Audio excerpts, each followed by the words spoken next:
नमस्कार, मैं हूं अरुण शर्मा। आप देख रहे हैं बड़ा मुद्दा। आज हम बात करेंगे हरियाणा सरकार के 7 सालों के बारे में। 7 साल पूरे होने को हैं और इसी को लेकर हरियाणा में भारतीय जनता पार्टी 7 साल 7 कमाल इस तरीके से कार्यक्रम चलाने जा रही है। हालांकि भारतीय जनता पार्टी की सरकार को 5 साल हुए और ये 2 साल जो होने जा रहे हैं ये गठबंधन की सरकार के साथ हैं।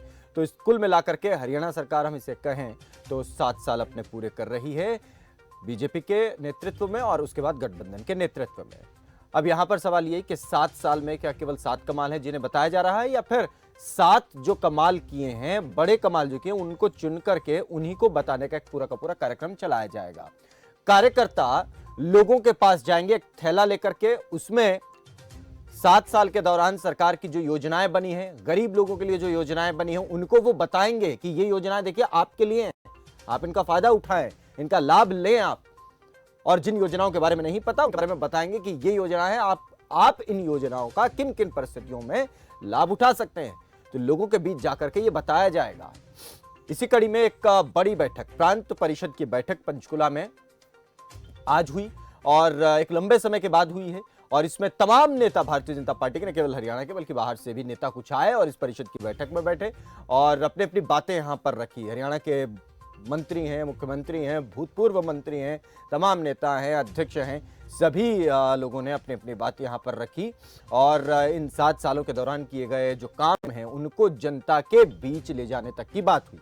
इसके अलावा अमृत महोत्सव में ओपी धनखड़, क्योंकि बार बार इस बात का जिक्र करते रहे हैं कि अलग अलग क्षेत्र में, अलग अलग गाँव में ऐसे ऐसे वीर हैं, वीरांगनाएं हैं जिन्होंने भारत को आज़ाद कराने में अपने प्राण न्यौछावर कर दिए। उन लोगों के बारे में ज्यादा बातें बताएं, जितनी उनके बारे में जानकारी जुटा सकते हैं वो जुटाएं और लोगों तक उन जानकारियों को पहुंचाएं। इस तरीके से भारतीय जनता पार्टी जो है आने वाले दिनों में 7 साल के 7 कमाल के अलावा और भी अपने कमाल बताएगी। तो सवाल यहां पर आज ये, जिसके इर्द गिर्द आज हमारी चर्चा का पूरा विषय रहेगा, 7 साल आखिर कितने कमाल और किस किस रूप में कमाल, इसी पर आज हम बात करेंगे बड़ा मुद्दा में। तो आज हमारे साथ जो पैनलिस्ट हैं उनका परिचय आपसे करवा देते हैं। सत्यव्रत शास्त्री हमारे साथ भारतीय जनता पार्टी से हमारे साथ जुड़ गए हैं। वेणु सिंगला हैं कांग्रेस पार्टी से। शंभू भद्र हमारे साथ वरिष्ठ पत्रकार, आर के आर्य अर्थशास्त्री। आप सभी का स्वागत है। सबसे पहले सत्यव्रत जी, आपसे ही शुरुआत करते हैं। आज एक बड़ी बैठक आप लोगों ने करी और कई सारी बातें हुई होंगी। तो ये जो 7 साल के जो 7 कमाल की बात है, ये कार्यक्रम आखिर है क्या, कैसे आप लोग इस कार्यक्रम को आगे चलाएंगे, कब से शुरू हो जाएगा, क्या क्या इसकी खासियत रहेंगी, पहले आप उसके बारे में ही बता दीजिए। देखिए अरुण जी, आज जो हरियाणा भाजपा की प्रांत परिषद बैठक थी, ये बहुत लंबे समय के बाद प्रांत कार्यकारिणी, प्रांत कार्य समिति, ये कार्यक्रम तो हर तीसरे महीने हमारा संगठन करता ही रहता था और पदाधिकारी बैठक और नीति के तंत्र को सक्रिय और उसको प्रशिक्षित करने का काम जी। लेकिन किसी भी प्रांत के लिए भारतीय जनता पार्टी की प्रांत परिषद का कार्यक्रम एक बहुत महत्वपूर्ण और किसी किसी अध्यक्ष को ये अवसर मिलता है।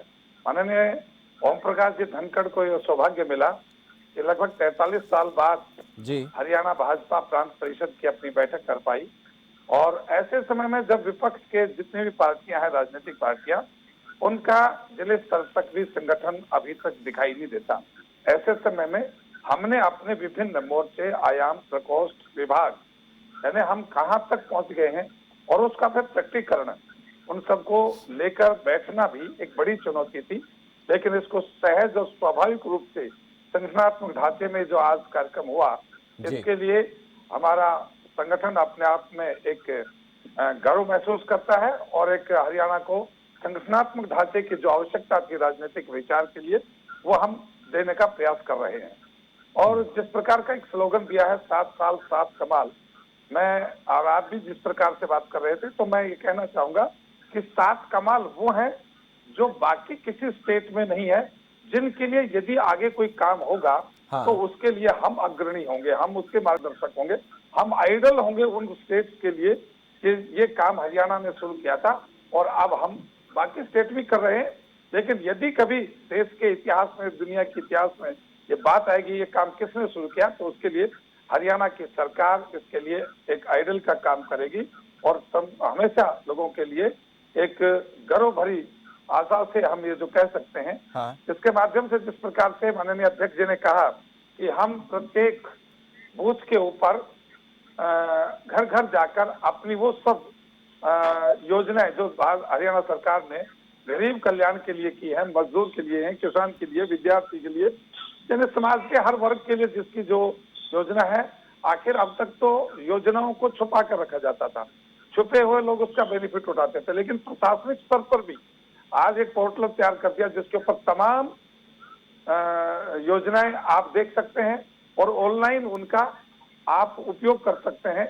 और उसके बाद अब पार्टी ने भी किया कि बहुत लोग ऑनलाइन इन सब चीजों को नहीं देख पाते, तो उसके लिए व्यवस्था की है कि घर घर जाकर वो पत्रक दिया जाए, जिससे कि जो व्यक्ति जिस समय जिस योजना के तहत लाभ ले सकता है वो अपने आप उसको हिंदी रूपांतर करके और उसको दिया जाएगा, जिससे कि अपने समय में यदि उसके पास किसी प्रकार की आपत्ति है, आवश्यकता है हाँ। और उसकी जरूरत महसूस हो रही है, तो वो अपने उस पेपर को खोलकर देखें कि मेरे लिए कौन सी योजना सरकार ने चला रखी है, उसके लिए ऑनलाइन आवेदन करेगा और ऑनलाइन आवेदन करके बाद उसका जो लिमिट समय है, उस लिमिट समय में उसको वो सुविधा घर के द्वार पर मिलेगी।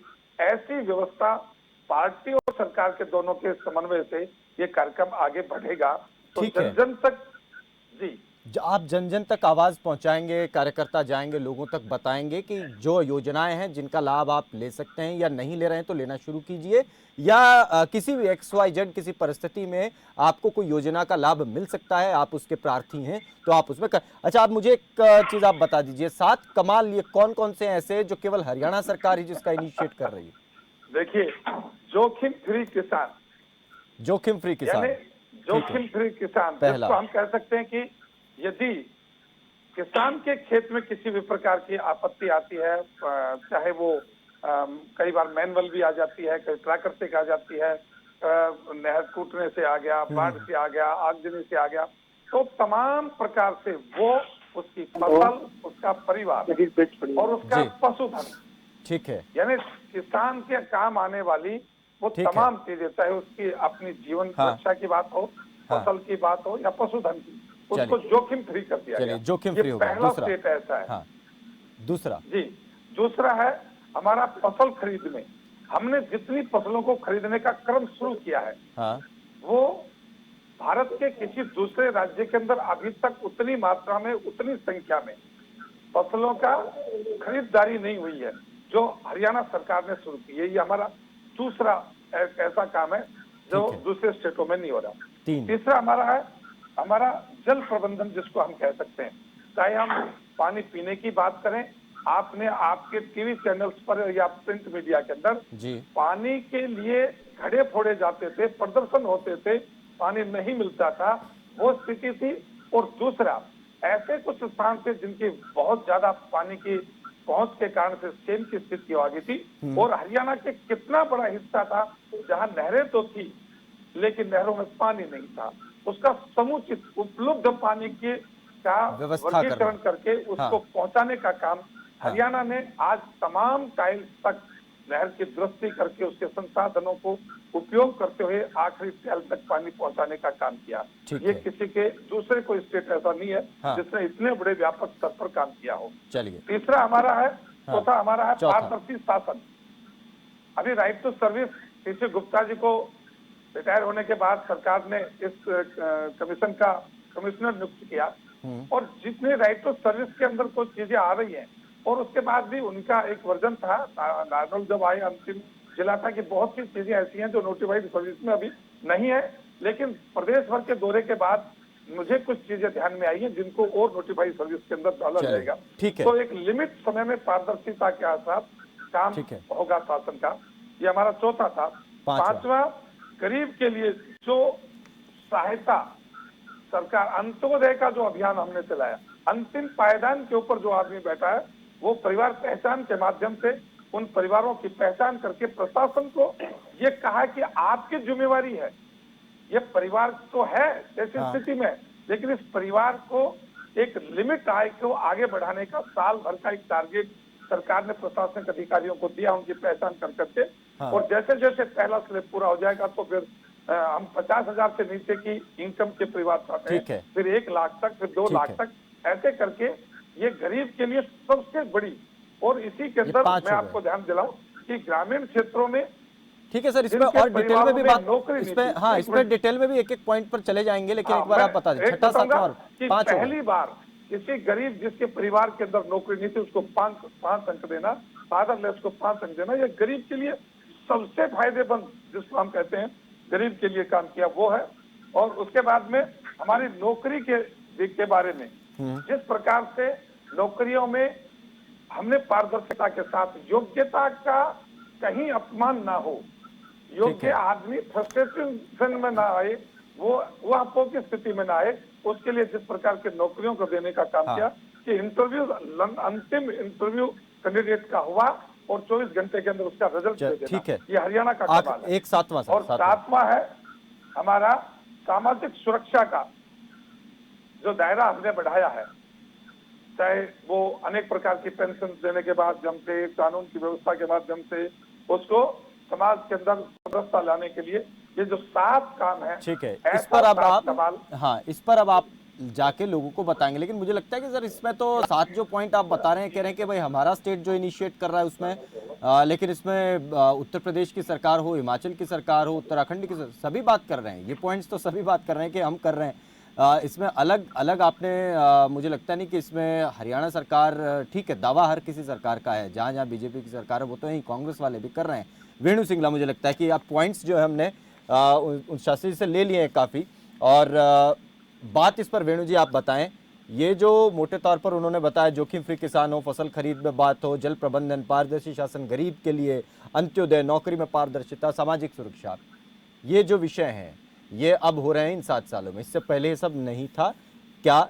ये सवाल आपसे। जी अरुण जी, मैं बिल्कुल सुन रही थी शास्त्री जी को, और ये जो अभी इन्होंने 7 साल की बात की है, तो ऐसा लगता है कि 7 साल के कुशासन की बात ये लोग कर रहे हैं, जो 7 साल से कुशासन इनके राज में जनता के ऊपर आया है। तो 7 साल 7 सवाल भी मैं इनसे पूछूंगी। ये 7 कमाल की बात कर रहे हैं, मैं 7 सवाल की बात करूंगी। बताएं कि बताएं, हरियाणा में बेरोजगारी नंबर 1 क्यों है आपके राज में? पहला। बताएं, आपके राज में भ्रष्टाचार नंबर 1 क्यों है? दूसरा। बताएं, आपकी सरकार में महंगाई दिन दुगनी रात चौगुनी उन्नति क्यों कर रही है? अगर डिटेल्स में कहेंगे, मैं डिटेल भी एक एक चीज की दे दूंगी। ठीक है, डिटेल में भी आगे जाएंगे। हाँ, डिटेल में भी आगे जाएंगे, समय है। हाँ जी, सरसों के तेल के भाव, बिल्कुल डिटेल्स में अगर जाएंगे तो बहुत सारी आइटम्स मैं आपको बताना चाहूँगी। बिल्कुल, दिवाली आने वाले, सरसों के तेल में दिए भी लगाने। सवाल मेरे पूरे होने दें जी, बोले। उनसे ये बताएं कि 10 महीने से हमारे किसान सड़कों पर क्यों हैं आपके राज्य में? बिल्कुल सही बात। बताएं कि प्रदेश, जब आपकी सरकार आई थी, हमारा प्रदेश 60,000 करोड़ का कर्ज था हमारे प्रदेश पर, लेकिन आज 2 लाख करोड़ से ऊपर का कर्ज हो गया, बढ़ गया है। तो क्या आप इसके लिए जिम्मेदार नहीं हैं? आप बताएं कि आप ही के राज में ये जो पेपर लीक घोटाले हो रहे हैं, आए दिन जो नौकरियां जा रही हैं, जो शराब घोटाला हुआ है, जो रजिस्ट्री घोटाला हुआ है आपके राज में, इसका क्या जवाब है आपके पास? ठीक। आपके राज्य में जो हमारे अपने मुख्यमंत्री जी, बहुत ही माननीय खट्टर साहब, कहते हैं कि हर शहर से लठैत तैयार करो और किसानों का इलाज करो। किसानों ने यदि आपका इलाज कर दिया तो फिर आप कहाँ जाएंगे? आप ये भी बताएं हमें। ठीक है, ये 7 सवाल आपके युवाओं की बात करती है, बिल्कुल सवाल तो बहुत है, साथ में कैसे मैं उनको संक्षिप्त करूं? आप युवाओं की बात करते हैं, नौकरियों की बात करते हैं, आप उसकी बात करें जो नशा, कई लाख करोड़ का जो नशे की खेप गुजरात में हमारे माननीय प्रधानमंत्री जी के गृह क्षेत्र से पकड़ी गई, उस पर क्या एक्शन लिया आपकी सरकार? जो नशा आप युवाओं के बीच में भेज रहे हैं, जिसका आदि आप उन्हें बना रहे हैं ताकि आपको उन्हें नौकरी न देना पड़े। झूठा वायदा आप करके आए थे कि आप नौकरियां देंगे, तो नौकरियां तो क्या आप उनको नशा दे रहे हैं? आप उसके बारे में जवाब। और अभी जैसे शास्त्री जी बात कर रहे थे किसानों की, गरीबों की, तो दुख होता है इनके मुंह से उनके नाम सुनकर भी। लखीमपुर में देखिए आपने किसानों का क्या हाल किया। आप तो गाड़ियों के नीचे आपके नेता उनको कुचल देते हैं। आप भला करेंगे किसान का? आप भला करेंगे गरीब का? ठीक है, अब अगर वेणु जी, अगर हरियाणा की बात पर आ जाएं, तो देखिए इन्होंने बताया, हरियाणा पर करूँ, हाँ। अगर एक आधा मुद्दा आपको वो लखीमपुर ठीक है, बहुत दूर नहीं है, वो हरियाणा बिल्कुल से सब वो लगता सब है, जान भी हमारे वो सब भाई जान हैं, रहे हमारे हैं। ही भाई उत्तर प्रदेश, हरियाणा, पंजाब में सब जगह यहाँ आंदोलन कर रहे हैं। हाँ सरकार इनकी है और आप कुचल सकते हैं। आप गरीब से सरसों का तेल उससे छीन सकते हैं। देश की तो नहीं खा रहा था, वो सरसों का तेल खा रहा था, वो भी आपने 200 रुपए तक पहुंचा दिया। हाँ। पेट्रोल तो सबको मालूम ही है कि इंटरनेशनल अच्छा, मार्केट तो में क्या रेट आपको है और आप क्या रेट दे रहे हैं। आप वेणु जी, तो इस आपको जी, लगता है कि जो 7 साल 7 कमाल की बात जब बीजेपी के कार्यकर्ता घर घर जाकर लोगों से करेंगे, तो क्या यही सवाल है जो लोग उन कार्यकर्ताओं से भी पूछेंगे जो आपने ये पूछे? तो बहुत ही आम सवाल मैंने पूछे हैं जो हर जन के मुख पर है। जो आंदोलन किसानों ने छेड़ा हुआ है उसे किसान आंदोलन मत समझिए, वो जन आंदोलन है। नहीं, वो महंगाई तो की कह रहे मार केवल कांग्रेस का किसान पर आंदोलन, नहीं है, सभी के ऊपर है। वो तो तो कांग्रेस ये का बता सवाल रहे जो है ये जनता के सवाल है। मैं तो केवल उनकी आवाज बनकर आपसे ये सवाल पूछ रही हूँ और उनके जवाब मांग रही हूँ आपसे। जो चल, आप साथ कमाल की ठीक बात है। कर रहे हैं, कमाल तो आपने किया कि आपने जनता को बिल्कुल निचोड़ कर रख दिया। त्राही त्राही आपने मचा रखी है हर तरफ, हर प्रदेश में जहाँ जहाँ ठीक है, आपकी मैं सरकार। कि अगर अगर संक्षिप्त में एक बार के लिए शास्त्री जी अगर आप अभी इन सवालों का जवाब दे दें, क्योंकि फिर शंभू भद्रा भी जी हैं, जी भी हैं हमारे साथ जुड़े हुए हैं, आर के आर्य भी हैं, उनसे मैं थोड़ा डिटेल में इन सवालों पर भी और इन इन जो आपके जो 7 कमाल हैं इन कमालों पर भी बात करूंगा। लेकिन वेणु जी ने जो सवाल उठाए देखिए वो वाजिब सवाल है, ये बात बिल्कुल नहीं कहा जा सकता कि ये सवाल आज के टाइम पे मौजूद नहीं है। देखिए, सवाल तो किसी पर भी उठाया जा सकता, सवाल उठाने का किसी को अधिकार कोई छीन नहीं सकता। और रेणु जी जो बैठी हैं वो बोलने के लिए बैठी हैं, वो सुनने के लिए तो बैठी नहीं थी। और बोलने के लिए कुछ ना कुछ चाहिए, इसलिए बोलना भी पड़ता है। नहीं, कुछ ना और कुछ तो फिर कर नहीं आप वो। जैसे चैनल पर आए हैं तो वो निश्चित रूप से कुछ ना कुछ तैयारी करके आई है। मैं पूछना चाहता हूँ कि बेरोजगारी का जो आंकड़ा आप पेश कर रहे हैं वो एक झूठ का पुलंदा है। वो आपकी एक एजेंसी है जो आप उसको मैनिपुलेशन करके उसको देखिए, आगे बढ़ाने का काम करते हैं। एक एजेंसी के आंकड़े की बात, मैं शास्त्री जी एक बात, ठीक जी। है, आप मुझे लगता है बारी बारी से उन सब सवालों के जवाब देंगे, लेकिन अगर इस पर बेरोजगारी पे जो बात है, सरकार आखिर मान क्यों नहीं रही कि बेरोजगारी है? सरकार बिल्कुल मानने नहीं, को तैयार। आप कह देखिए, रहे हैं कि झूठ का पुलिंदा है ये सब कुछ। सर बेरोजगारी तो है ना, ये बात तो आप मानते होंगे, बेरोजगारी तो है और बड़ी है, बेरोजगारी बड़ी रहना, है। बेरोजगारी दुनिया के किसी देश ने, किसी सरकार ने आज तक खत्म नहीं की। हाँ, उसके लिए प्रयास सब लोग करते हैं और उन प्रयासों में ईमानदारी कितनी है और सच्चाई कितनी है, धरातल पर उसका असर कितना होता है, इस बात को लेकर है। और दूसरी बात कि बेरोजगारी के साथ कितने योग्य व्यक्तियों को आप उस योग्य लोगों के पदों के ऊपर बैठाते हैं, ये दोनों चीजें हैं। आज इन तीनों बिंदुओं के ऊपर बात करेंगे, कांग्रेस के समय इन बिंदुओं पर क्या काम हुआ और हरियाणा की सरकार, भाजपा की सरकार आने के बाद इन बिंदुओं पर किस प्रकार से काम हुआ, नौकरियां किस प्रकार से बांटी गई थी सरकारी रेवड़ियों की भांति, और किस प्रकार से कोर्टों ने उनको निरस्त करके एक कुठाराघात युवाओं की उस ताकत के ऊपर हुआ। लेकिन जैसे तैसे भी संभव हो सकता था, भारतीय जनता पार्टी ने तमाम लोगों को जैसे तैसे एडजस्ट करने का प्रयास किया और कर ठीक है, रही है। लेकिन महंगाई पर, बंदर बात नहीं थी। महंगाई, दूसरी बात, जो सरल स्वभाव से और सरलता से रोजगार सरकारी ने करके अपने काम के प्रति जो इजी वे गोइंग था, जो लोन की उपलब्धता थी या उसके लिए स्किल के डेवलपमेंट की बात थी, उसके अंदर हम कहां तक पहुंच गए हैं। सब लोगों को नौकरी मिल जाएगी, सरकारी नौकरी मिलेगी, ये दावा यदि कोई कांग्रेस का नेता बैठकर करता सरकारी है तो वो रोजगार की अपने बात, स्टेट में सर जहां देखिए है सरकारी वहां रोजगार उसके की बारे बात, में एक बार घोषणा करके बता दे।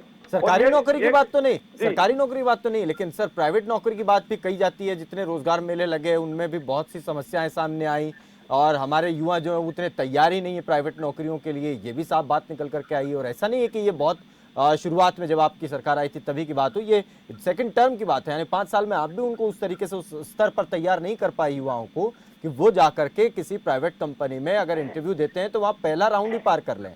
ये एक बड़ी समस्या है, इससे इनकार किया नहीं जा सकता। ये कोई भी ऑन ऑफ का सिस्टम नहीं हो सकता। आगे जिन बच्चों को आपने ग्रेजुएशन तक लेकर चले गए और वो आपको केवल ग्रेजुएशन के बाद, मैट्रिक या +2 के बाद आप उसको ऑन ऑफ की बटन दबा देंगे और उसकी स्किल डेवलप हो जाएगी। उसके लिए उसका मानसिक रूप तैयार करना, उसमें वर्षों लगते हैं। चलिए ठीक है सर, अब हम आगे बढ़ते हैं, देगा उसका। अब हम आगे बढ़ते हैं। लेकिन कम से कम हम ये कह सकते हैं कि शंभू जी, बंदर बाट रोजगार की भारतीय जनता पार्टी के बीच नहीं हुई। चलिए ठीक है। दूसरी बात, नहीं, मैं अब इसमें आगे बढ़ लेते हैं सर। शंभू भद्रा आर्य अभी हमारे साथ जुड़े हुए हैं। वेणु जी, मुझे लगता है कि अभी आपके कुछ एक सवालों के तो जवाब शायद उन्होंने दिए, तो मुझे लगता है कि आप भी अभी संतुष्ट भी नहीं होंगे। इस पर हम आगे और बात करेंगे। एक बार सभी तमाम मेहमान जो है वो अपनी अपनी बात रख लें। शंभू जी, आपने पूरी चर्चा सुनी, 7 सवाल भी सुने और 7 कमाल भी सुने जिनको बीजेपी जाकर के बताएगी। मौजूदा इन परिस्थितियों में प्रदेश जहां पर खड़ा है, हमने ये देखा था आज से 7 साल पहले 2014 में जो मसला बनता था, और हम अक्सर कई चर्चाओं में हम बात भी करते थे, डिस्कशन पैनल्स में हम बात भी करते थे, जिसमें जीजाश्री नाम से एक सीडी भी निकाली थी, दामादश्री नाम से एक सीडी आ गई थी, और कहा जा रहा था कि जमीन के घोटाले बहुत बड़े स्तर पर हो रहे हैं। अभी तक उसके मामले में कोई बहुत बड़ी कार्रवाई हुई हो वो भी नहीं पता। दूसरा ये कहा जा रहा था कि सर सबका साथ सबका विकास नहीं है, हुड्डा साहब केवल एक क्षेत्र में काम करते हैं और हम हर जगह जाकर के काम करेंगे। लेकिन आज वो विधायक जहां जहां पर बीजेपी की सरकार नहीं है, वो कांग्रेस पार्टी से जो विधायक हैं वो ये शिकायत कर रहे हैं कि हमारे यहाँ पैसा नहीं लग रहा है, अधिकारी सहयोग नहीं कर रहे हैं। ये मोटे तौर पर 2 सवाल हैं जो अभी भी मौजूद बने हुए हैं। शंभू भद्र, आप कैसे देखते हैं 7 साल? क्या 7 कमाल है, बेमिसाल है, या अभी भी हालात जो है वो बदहाल है? देखिए, बीजेपी को अपना एक मंथन करने का राइट है। बात करें अपने संगठन के बारे में, बात करें संगठन को विस्तार के बारे में बात करें जी। ये एक पार्टी के तौर पे तो बहुत अच्छा है, बात करें, इसमें कोई किसी को रोक नहीं होगी, किसी को कोई दिक्कत नहीं होगी। हर पार्टी को अपने अपने विस्तार का राइट है। जहाँ तक आपने 7 कमाल की बात की है, और जो सत्यव्रती ने 7 कमाल गिनाए हैं, तो वो हेडलाइन के लिए अच्छे हैं, लेकिन जमीनी स्तर पे देखेंगे। अब छोटा सा इन्होंने समाज शिक्षा की बात की है। 7 साल में हरियाणा में क्राइम का कितना रहा है। आज भी जब हम यहाँ पे डिस्कस कर रहे हैं। शंभू जी, मैं माफी चाहूंगा, आपकी आवाज हमें स्पष्ट मिल नहीं रही है। मैं मेरी टीम से गुजारिश है कि वो तुरंत इस समस्या को, इस तकनीकी समस्या को दूर करें, और फिर हम शंभू जी के पास हम उनसे जुड़ेंगे और जो कहना चाह रहे हैं वो सुनेंगे। उससे पहले आर्य सर, आप अगर सुन रहे हैं तो आज की इन मौजूदा परिस्थितियों को देखते हुए आप क्या मानेंगे? 7 साल में वाकई कमाल कुछ हुए हैं, या फिर जिस बात का जिक्र वेणु सिंगला जी ने भी उठाया कि कर्जा जो है प्रदेश के सरकार के ऊपर वो कई गुना बढ़ गया है, और इन हालातों में रोजगार की स्थिति जो है वो भी कहीं ना कहीं चिंताजनक मोड़ पर है? आर्य, ये जो बीजेपी के वक्ता है, इन्होंने जो उपलब्धियां गिनाई हैं जी, आंसर इन्हीं के अंदर ही है। यदि हम कहें कि इन्फ्लेशन जो है, जो मुद्रास्फीति की दर है जी, वो ऊपर है, तो वो सभी स्टेटों का मिला के ही एवरेज आता है। इसका मतलब मुद्रास्फीति में हरियाणा भी आगे है।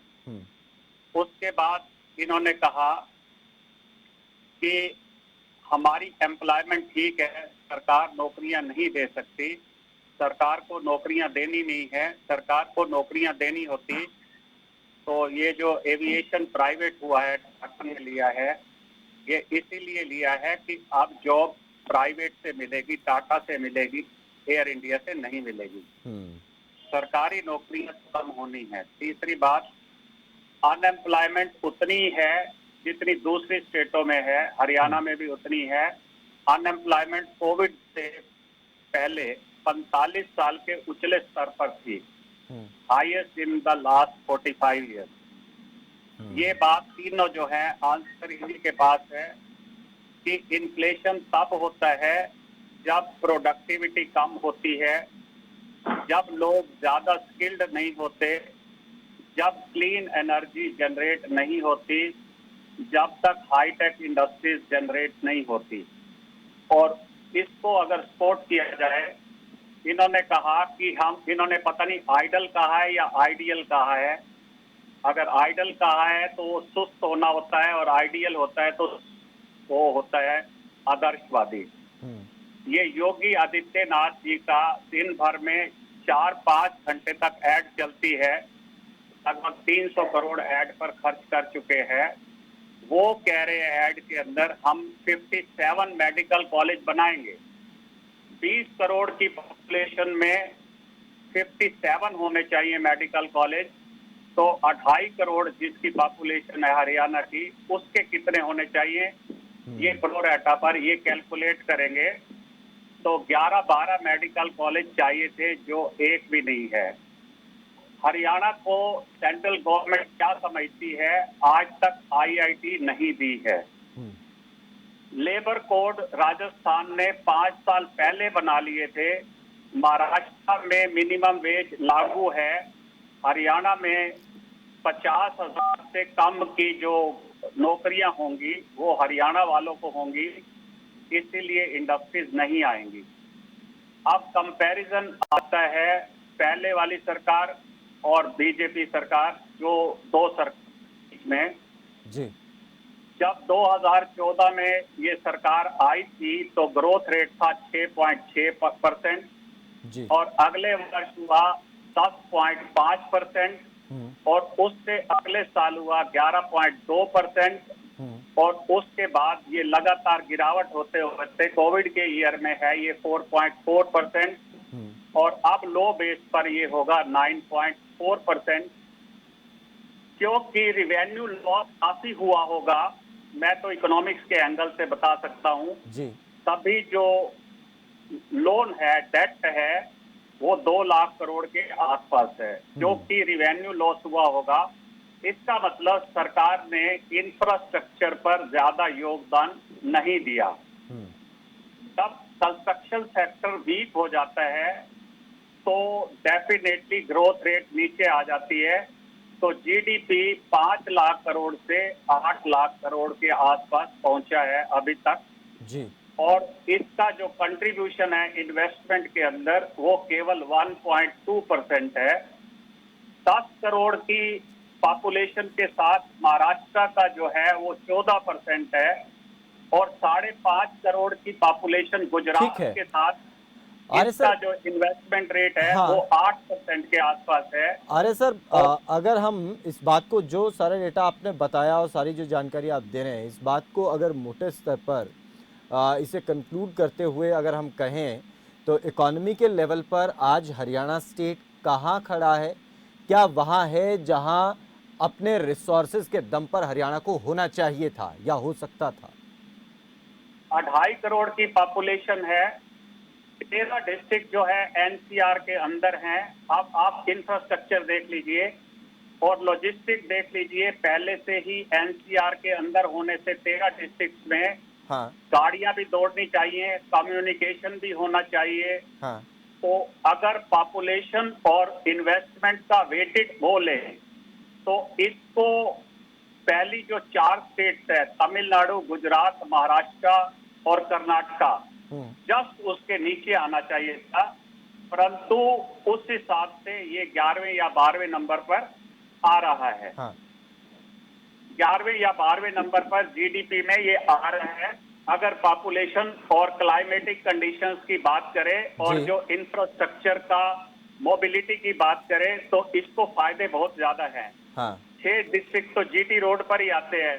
सोनीपत आता है, पानीपत आता है, करनाल आता है, अंबाला आता है और पंचकुला आता है, ये जीटी रोड के ऊपर ही आते हैं। जी जी जी। आप जीटी रोड का ही अगर जिस स्टेट को फायदा नहीं मिल पा रहा और वो ये अभी कह रहे हैं कि हम जो है लोगों को सुविधाएं मुहैया करवा रहे हैं, ये करवा रहे हैं, वहां वो करवा रहे हैं, पर कैपिटा इनकम के हिसाब से भी अभी हरियाणा जो है गुजरात से लगभग 80,000 रुपए पर पर्सन पीछे है।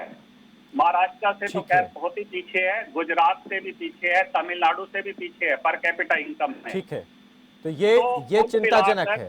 तो जब तक कंस्ट्रक्शन और इन्वेस्टमेंट और स्किल डेवलपमेंट नहीं ठीक होगी, लेबर लॉस ठीक नहीं होंगे, ये जो तरक्की है ये कोई तरक्की नहीं मानी जाती। इससे क्या है कि जो प्रोग्रेस है उस पे बैकवर्ड पुश आएगा, क्योंकि जो स्टेट की फेवरेबल कंडीशंस है वो पीछे की तरफ जा रही हैं। ठीक है, ये काम बिल्कुल आपने जो बात बताई इसमें एक महत्वपूर्ण बात ये निकल करके आ रही है आर्य सर कि जो हम कर सकते थे, जो स्टेट के जो सिचुएशन है, जो ज्योग्राफिकल सिचुएशन है, जो हमारे रिसोर्सेज हमारे पास हैं, और जो हमारा पॉपुलेशन और जो पावर है उसके दम पर हम जहां होने चाहिए थे वहां पर नहीं है। रीजन बहुत सारे हो सकते हैं। शंभू भद्र, मुझे उम्मीद है कि आपके पास मेरी आवाज अब आ रही होगी और हम आपकी आवाज भी सही प्रकार से सुन पा रहे होंगे। आपके पास मैं लौटूंगा शंभू जी, एक छोटे से ब्रेक के लिए रुक रहे हैं। लौटेंगे तो सीधा आपसे जानेंगे कि किस तरीके से राजनीतिक सवाल हो उन पर किस तरीके से 7 साल खरे उतरे हैं, और दूसरा समाज के और जनता के हित के जो काम हुए वहां पर कितने नंबर मिलेंगे। छोटे ब्रेक के बाद जल्द हाजिर होंगे।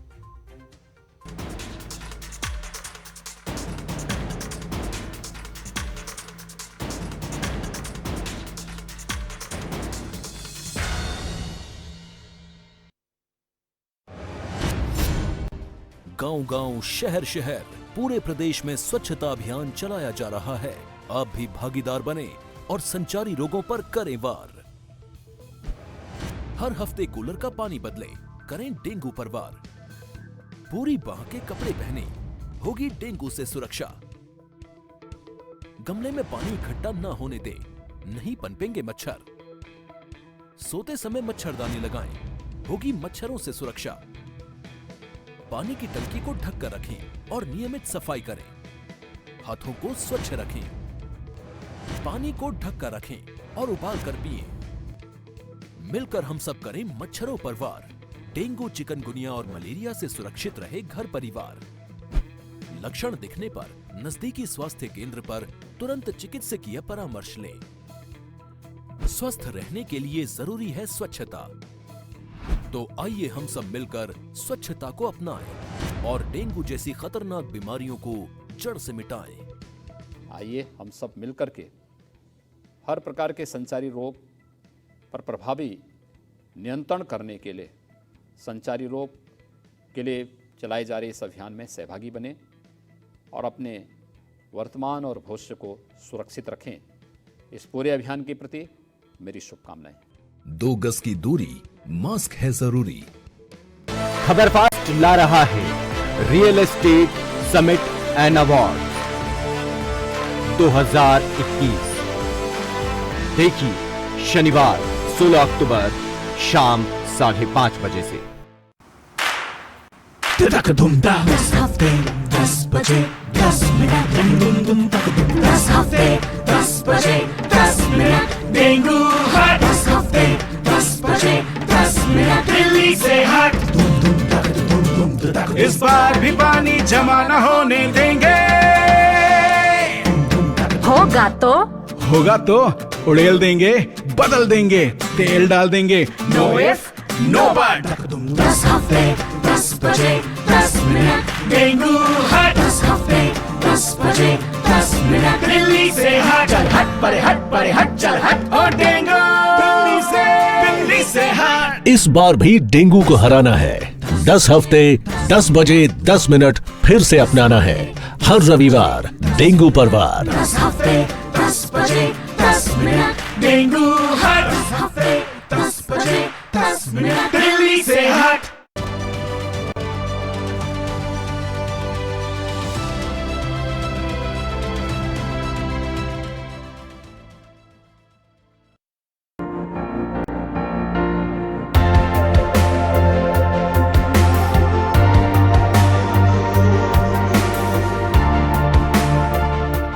साड़ी जिम्मेवारी है कि सारिया क्लीयरेंस देके तुम हाथ सुधरा दें। ये सिस्टम ਅਸੀਂ ਤਿਆਰ ਕਰਨਾ।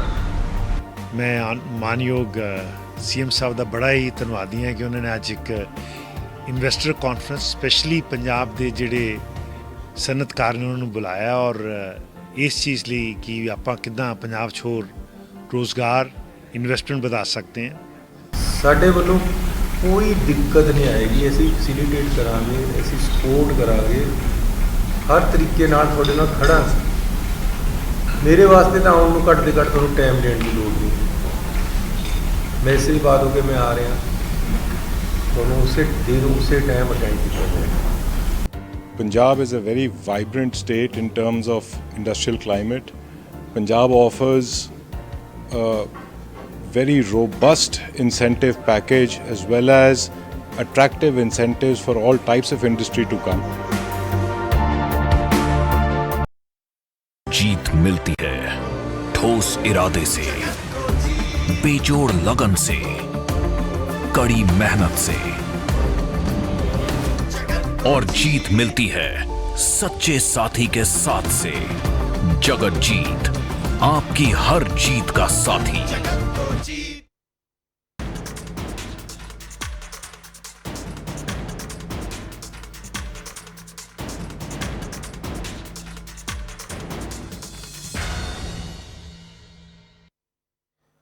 ब्रेक के बाद एक बार फिर से आपका स्वागत है। हम बात कर रहे हैं 7 साल 7 कमाल, कितने बेमिसाल, या फिर जनता अब भी बदहाल। लगातार हमारा पैनल हमारे साथ जुड़ा हुआ है।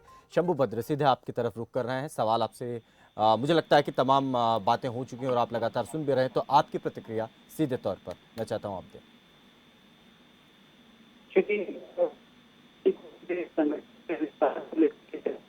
हक है और वही करेंगे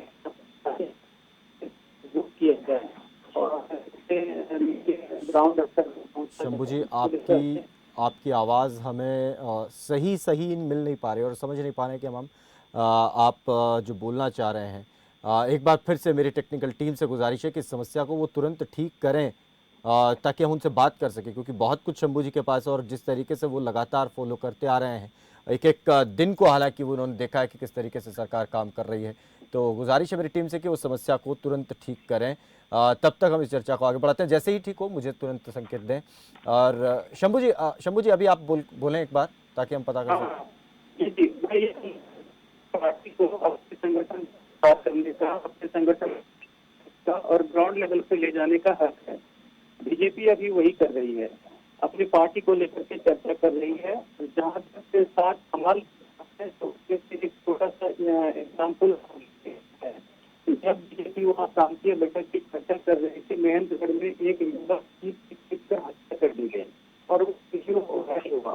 तो सही सिचुएशन है तो पूरे प्रदेश में क्राइम का ग्राफ बढ़ा हुआ है। इस बात को भी शंभू जी, और देखिए माफ़ी मैं चाहता हूँ, ऑडियो की बड़ी समस्या आ रही है और इसको तुरंत ठीक करें, अन्यथा हम फ़ोन पर आपसे बात कर सकते हैं, आप फ़ोन पर जुड़ सकते हैं ताकि आपकी कम से कम हम आवाज़ ज़रूर सुन सकें। सत्यव्रत शास्त्री, तब जब तक ये समस्या दूर होती है शंभू जी के साथ, तब तक हम आपसे देखिए सर, मोटे तौर पर मैं एक चीज़ को देखता हूँ, या फिर जहाँ किसी भी समाज में, किसी भी राज्य में जो चीज़ें सबसे बेहतर होनी चाहिए वो शिक्षा और स्वास्थ्य, ये दोनों चीज़ें अगर आपकी दुरुस्त हैं तो आपका प्रदेश जो है वो विकास करेगा, निश्चित तौर पर करेगा। आज नहीं तो कल करेगा ही करेगा, उसमें कोई दो राय रह नहीं जाती हैं।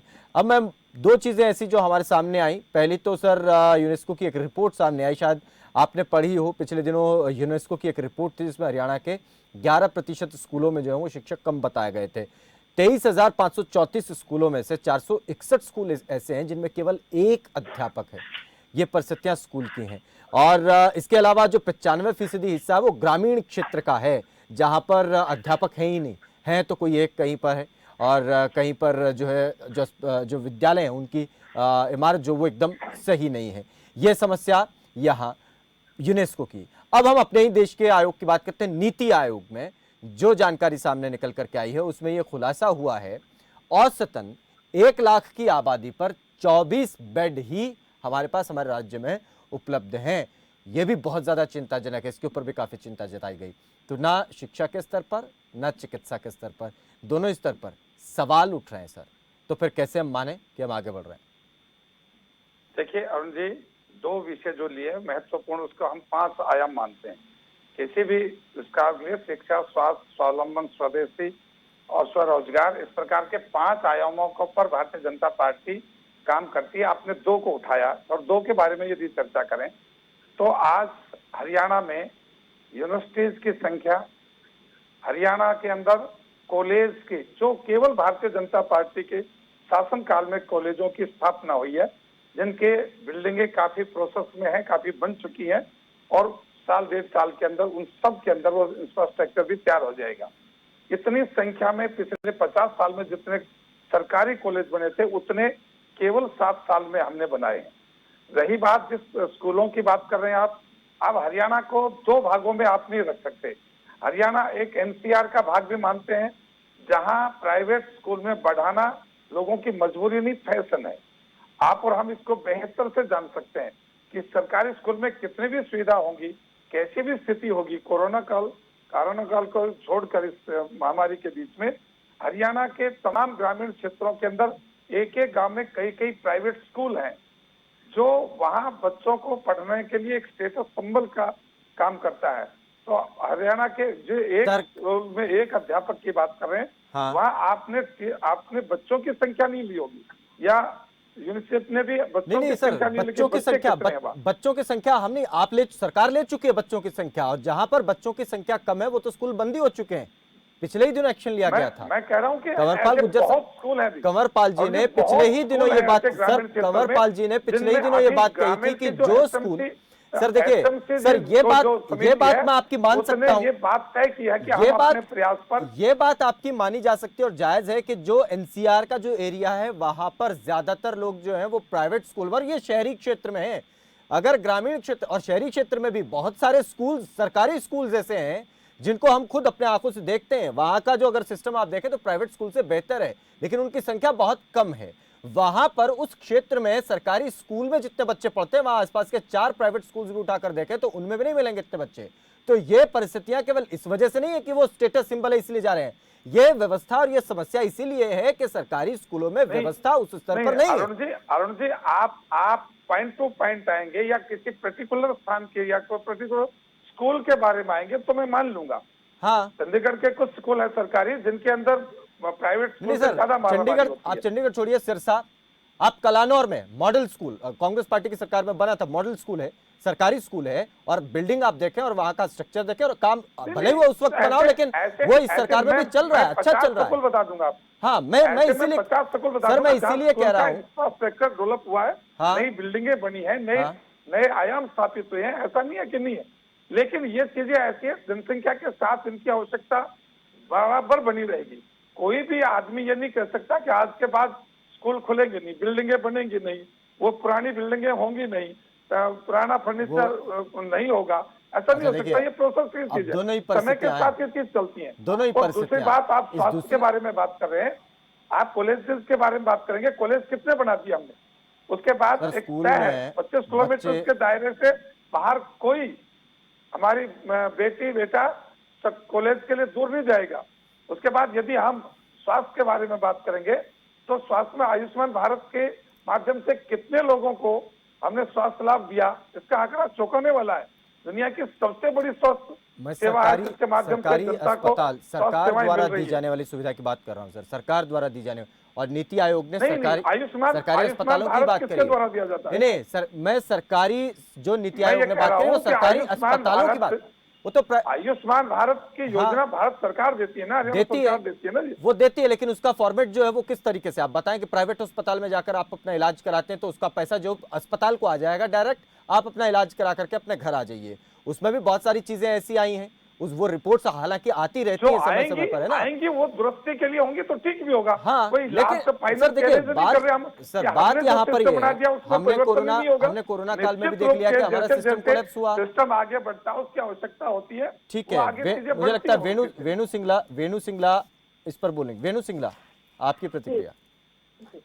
अरुण जी, बिल्कुल आपने अभी बहुत सटीक बात कही कि शिक्षा और स्वास्थ्य किसी भी प्रदेश के विकास में बहुत ज्यादा काम करते हैं, इस बात पर मैं आऊंगी, लेकिन उससे पहले आज जो 7 साल और 7 कमाल की बात है, मैंने अभी उनका कुछ प्रोग्राम की कुछ झलकियां देखी। ओपी धनखड़ जी, बहुत बढ़िया भाषण उन्होंने दिया, और उसके लिए खुद स्वयं एज ए कांग्रेस कैंडिडेट होते हुए भी मैं उनके लिए तालियां बजाना चाहूंगी कि, लेकिन अगर उस भाषण में आप सत्य का प्रयोग करें, आप जमीन की बात करें, आप धरातल की बात करें तो बहुत ही प्रशंसनीय होता।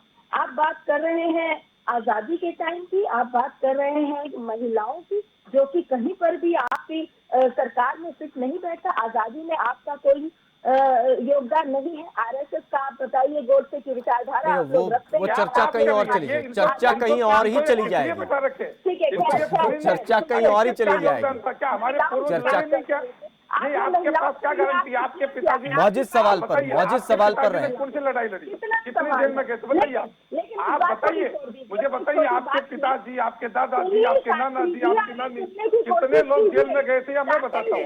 आप बताइए। रेणु सिंगला की ऐसे बातों को दबाने से नहीं बनेगी। मैं पूछना चाहता हूँ कि आप बताइए, आपके पिताजी, आपके नाना जी, आपके नानी जी, आपके दादाजी, कितने लोग जेल में गए थे, या मैं बताता हूँ? आप बताइए इस बात को। आप कैसे आरएसएस के बारे में कहते हैं? आरएसएस बना 1925 में, आजादी की लड़ाई लड़ी जा रही है 1000 साल से, तो क्या आरएसएस में जो लोग थे उनके पूर्वजों ने लड़ाई नहीं लड़ी? ये आयोजन केवल और केवल चुनाव के लिए किया गया था, जो इलाहाबाद में उपचुनाव हो रहा है। ये आयोजन केवल बातों को, मैं आप अपने समाज का जवाब दीजिए। आपके पिता ने कितनी जेल का, आपके दादाजी ने कितनी जेल का, आप बताइए, आपके नाना जी ने कितनी जेल काटी? आप मुझे बताइए। आप आगे से पढ़ने दूंगा जब इस बात का जवाब आ जाएगा। आप लोगों ने मैं ये बात कहना चाहता हूँ कि पहले आप बताइए। आप बार आरएसएस को ये टोकते हैं कि उसने आजादी में क्या किया। मैं पूछना चाहता हूँ, आरएसएस से पहले लोग कांग्रेस में नहीं थे क्या? देश की आजादी में उसको बैनर नहीं था जिसके आगे लड़ रहे थे? मैं बात चाहता हूँ आपसे, बताइए। बात पॉइंट से हट रही, अरुण मिश्रा जी, आप बात पॉइंट से हट रही, उत्तर दीजिए पहले। बात पॉइंट से हट रही है, बात पॉइंट से हट रही है। वेणु जी देखिए, वेणु जी हम बात जायज कर रहे हैं। देखिए, मौके की बात कर रहे हैं। वेणु जी बात जो हम कर रहे हैं वो एक पॉइंट पर कर रहे हैं। मुझे नहीं लगता कि उसमें वो ठीक है, वो अपनी पार्टी के कार्यक्रम में एक बैठक में जो बात रख रहे हैं, आजादी के उन वीरों की बात कर रहे हैं जो उनके अलग अलग क्षेत्रों से जो आते हैं, उस बात को अगर एक तरफ रखते हुए जिस पॉइंट पर अभी हम बात कर रहे हैं, मुझे लगता है कि अगर उस पर आप बात करती, वेणु जी, मुझे लगता है कि अगर आप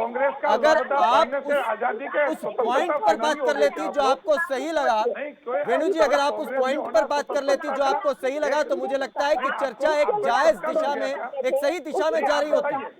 आप भी वेणु जी, आप कहाँ उनकी शहादत ढूंढने में चली गई? आप कहाँ उनकी शहादत ढूंढने में चली गई? अगर पॉइंट पर, उसी पॉइंट पर रहकर के आप बात करती तो बात जायज दिशा में जाती, सही दिशा में जाती, सही पहलू निकल करके सामने आते। आप घेर सकती थी अगर सही पहलू निकाल करके सामने लाती। आप कहाँ उस बात में चली गई कि किसने कितनी शहादत दी है, कौन शहीद हुआ है, किसने आजादी दिलाई है? छोड़िए ना इस बात को, 75 साल हो रहे हैं। अब बात आज की करते हैं ना। 75 साल के बाद भी आज की जो स्थिति है, हम अपने सरकारी अस्पतालों में बेड नहीं दे पा रहे हैं, सरकारी स्कूलों में बेंच नहीं दे पा रहे हैं, हम अपने बच्चों से झाड़ू लगवा रहे हैं स्कूलों में, हम उनको अध्यापक नहीं दे पा रहे पढ़ने के लिए, बैठने के लिए उनको पक्की जगह, पक्के बेंच नहीं, अच्छे बेंच नहीं है। इन परिस्थितियों पे बात होनी चाहिए ना। बात छोड़िए ना कि किसने आजादी दिलवाई, किसने नहीं, और किसी ने दिलवाई भी। मान लीजिए जिसने आजादी दिलवाई आज वो भी सत्ता का सुख भोग रहे हैं। वैक्सीन की चर्चा क्यों नहीं करते? जिन्होंने आजादी दिलवाई वो भी सत्ता का सुख अलग अलग राज्यों में भोग रहे हैं और लंबा सत्ता सुख भोग करके आ चुके हैं। वो कितना काम कर चुके उसको बताएंगे। कोरोना से बचने के लिए दुनिया के देशों को हमने दवाइयां भेजी। दुनिया के सबसे तेज वैक्सीन करने वाला ये देश है, जिसने सबसे तेजी से वैक्सीन करके अपनी जनता को सुरक्षित करने का काम किया है। इस बात की ये आपको दिखाई नहीं देता? चलिए ठीक है, हमारे साथ शंभू भद्रा अगर जुड़े हैं, मैं शंभू जी आपसे बात करना चाहता हूं। आपको अगर आवाज मिल रही है तो आप सर अपनी बात रखें, क्योंकि इस पूरी चर्चा के दौरान आपसे बात हो नहीं पाई अभी तक। मिल रही है, आवाज मिल रही है। आप शंभू जी, हम आपको सुन रहे हैं, आप पूरी बात अपनी रखें, हम आपको सुन रहे हैं। देखिए, मेरा ये कहना था कि बीजेपी को अपने संगठन के अपनी बात करने का, अपने संगठन के विस्तार का अधिकार है, और ये बैठक उसको उसी रूप में लिया जाना चाहिए कि पार्टी अपने विस्तार की योजना को लेकर के एक प्रदेश स्तर की बैठक की है, और वो कैसे ग्राउंड लेवल पे उसके लिए ठीक है। लेकिन जब कमाल की बात है तो ऐसी कोई साथ देश में 7 साल में नहीं देखा है जो कि प्रदेश में बेरोजगारी की समस्या को दूर की हो, इंफ्रास्ट्रक्चर को बढ़ाया हो, इकोनॉमिक को स्ट्रेंथ किया हो। ऐसा कुछ भी नहीं दिखा है। आप देखिए कि 2014 में सरकार बनी थी पहली बार, तो उसी साथ 15 हरियाणा हैपनिंग प्रोग्राम हुआ और 5 लाख करोड़ रुपए 5 लाख करोड़ के MOU पे साइन किए गए थे। उसको देखिए तो आज 7 साल हो गए, 7 साल में एक भी प्रोजेक्ट हरियाणा में नहीं आया। और उस समय में मनोहर लाल जी ने ही वो MOU साइन के सहयोग से, तो उसने एक एग्जाम्पल दिया। आज जब ये सरकार बीजेपी अपना प्रांतीय बैठक कर रही है तो महेंद्रगढ़ में देखिए घटना आई है कि पीट कर हत्या की आई है, रेवाड़ी से लूट की खबर आई है।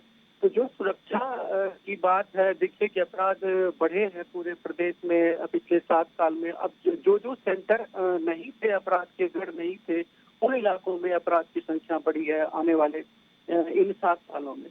तो अच्छा होता है कि सरकार अगर बीजेपी अगर अपने 4 साल के कामकाज पे, अपने प्रदर्शन पे बात करती कि हमने क्या किया और हमें क्या करना है।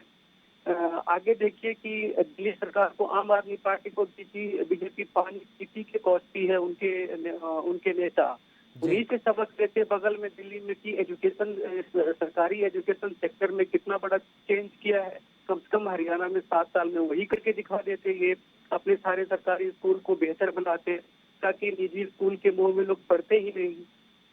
तो कहने का सेंस किया है कि जो 3 चीज खास चीज स्टेट गवर्नमेंट के हाथ में है, एजुकेशन, हेल्थ और इंफ्रास्ट्रक्चर, परिवहन व्यवस्था, इन तीनों को ही अगर ये 7 साल में सुधार देते तो हरियाणा में नए रोजगार बनते, नए जो बेरोजगारी की दर 32% के आसपास है, वहां तक नहीं पहुंचती अगर ये सरकार इन सेक्टरों में निवेश करते, इन सेक्टरों में काम करते, इन सेक्टरों में बेहतर सिस्टम लेकर के आते। आप मान लीजिए कि अच्छे एजुकेशन के लिए हमारे राज्य के मंत्री विदेश टूर से हो के आते हैं, लेकिन वहाँ के मॉडल को, एजुकेशन मॉडल को लेकर के कुछ सीखे हम उनके शिक्षा व्यवस्था से, वो नहीं करते हैं। और बीजेपी के हमारे साथी कह रहे थे कि जो दुनिया में ऐसे देश नहीं है, उनके संज्ञान के लिए बता दूं कि जापान, डेनमार्क, नीदरलैंड, ऐसे कई सारे, स्वीडन, ऐसे सारे देश हैं जहाँ की बेरोजगारी न्यूनतम है, 0 है। तो ऐसे उनको अपनी बात कहने से पहले अच्छे से अध्ययन कर लेना चाहिए था कि हम क्या बोल रहे हैं, कैसे बोल रहे हैं। और केवल बातों से सरकार नहीं चलती है, इसके लिए काम करना पड़ता है। और शंभू जी, जब एक लाइन है, जब आप बीजेपी के आइडियोलॉजी में, जब आप आर्टिफिशियल इंटेलिजेंस के दौर में, इंटरनेट क्लाउडिंग के दौर में आप शिक्षा की बात करेंगे तो ऑब्वियसली आप शिक्षा नहीं सुधार पाएंगे, आप स्किल डेवलपमेंट नहीं कर पाएंगे, क्योंकि आपकी वो सोच में नहीं है, आपकी आइडिया में नहीं है। तो इसलिए आप एजुकेशन में बड़ा बदलाव नहीं देख पाते हैं।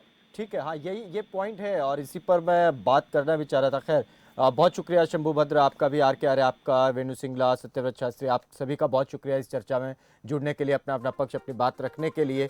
हालांकि बहुत सी चीज़ों को अभी और देखना होगा कि आगे सरकार किस तरीके से काम करती है, लेकिन 7 कमाल जो सरकार बता रही है और जो बताएगी अब आगे जाकर के भारतीय जनता पार्टी, वो है जोखिम फ्री किसान की बात हो, फसल प्रबंधन, जल प्रबंधन, पारदर्शी शासन, गरीब के लिए अंत्योदय योजना, नौकरी में पारदर्शिता, सामाजिक सुरक्षा। ये 7 कमाल जो हरियाणा में भारतीय जनता पार्टी अब बताने जा रही है लोगों के बीच। लेकिन कांग्रेस पार्टी जो सवाल उठा रही है, 7 साल 7 सवाल, वो ये बेरोजगारी, भ्रष्टाचार, महंगाई, किसान, कर्जा जो पड़ रहा है वो, और घोटाले जो हो रहे हैं, नौकरियों के घोटाले हों या परीक्षाओं के भर्ती या लीक घोटाले हों, ये तमाम विषयों को कांग्रेस पार्टी उठा रही है।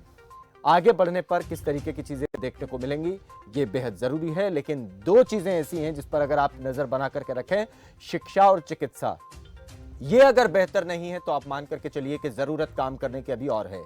और अगर ये आप बेहतर होते हुए देख रहे हैं, भले ही गति कम हो, लेकिन अगर ये दोनों चीजें आप बेहतर होते हुए देख रहे हैं तो आप मान करके चलिए कि विकास की दिशा में हम सही गति और सही लय पकड़ कर आगे चल रहे हैं।